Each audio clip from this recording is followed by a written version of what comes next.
Bill O'Reilly has a bit of a solution for the drug problem in America. If you find someone with drugs, hang him. And Jen, I'll remind you, in Singapore they have no problem. Why? They hang them. Oh. They hang them. Okay, but we're obviously not suggesting that as the answer. I don't know. I mean, look, Singapore at one time had the most pernicious opium problem you could possibly have. It destroyed their entire society. So they said, you know what? We're not going to have this anymore. And that's what they did. Bingo, no drug problem. Bingo, no drug problem. Why? Because we hung everyone. Oh, wow. Really? You know who doesn't have a drug problem? Now he says, well, Singapore doesn't have a drug problem anymore. You know who also doesn't have a drug problem? Portugal. Portugal. Now, in Portugal, drugs are actually decriminalized. And you know what happened? Drug usage rates actually dropped. After an initial spike, they dropped. Done. According to data from Transform Drug Policy Foundation that studied the effect of Portugal after it decriminalized all drugs, drug use has actually declined overall among the 15 to 24-year-old population. Those actually most at risk for doing drugs, right, from starting drug use.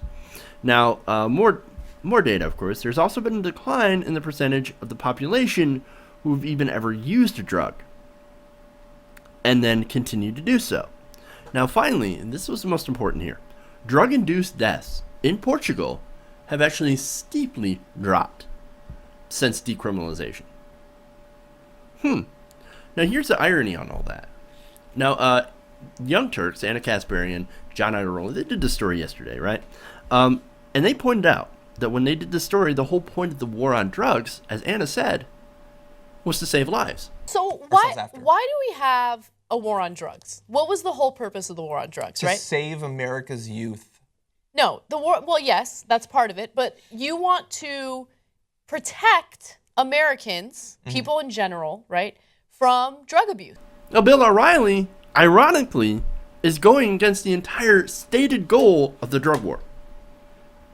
Oh, we started this war on drugs to save people's lives, to save people from doing drugs.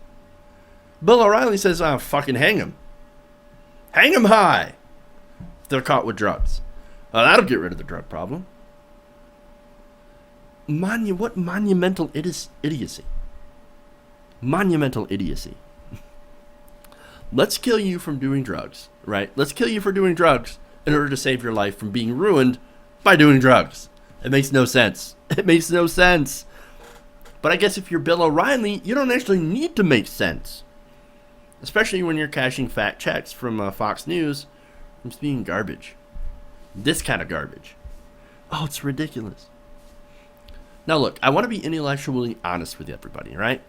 I'm not saying that decriminalizing drugs or legalizing drugs is going to solve all the problems. There are actually other factors at play. And this comes from Policy Mike writer Zishan Alim. And he pointed out a very important thing when he wrote an article about this. Quote, many advocates for decriminalizing or legalizing illicit drugs around the world have gloried in Portugal's success. They point to its effectiveness as an unambiguous sign that decriminalization alone works.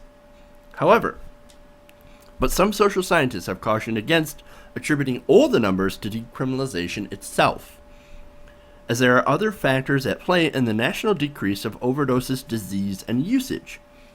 And here's where they point out where Portugal also invested in. See, instead of criminalizing drugs, they actually invested in their people. How? At the turn of the millennium, Portugal shifted drug control from the Justice Department to the Ministry of Health and instituted a robust public health model for treating hard drug addiction. It also expanded the welfare system in the form of a guaranteed minimum income. Changes in the material and health resources for at-risk populations for the past decade are a major factor in evaluating the evolution of Portugal's drug situation. Did you hear that? Did you hear that? Bill O'Reilly's head just exploded. Oh my God. You made drugs legal, and then you gave them welfare? Oh my God. That's the reaction. If we did what Portugal did, not only decriminalize drugs, but actually instituted health systems, programs, and instituted a guaranteed basic income, Bill O'Reilly and all conservative heads around the country would simultaneously explode. Now, that may or may not be a bad thing, depending on your view, right? But this is what they did, and you can see all of those things combined, and treating drugs like an addiction instead of a personal flaw or personal failing actually does well to end addiction.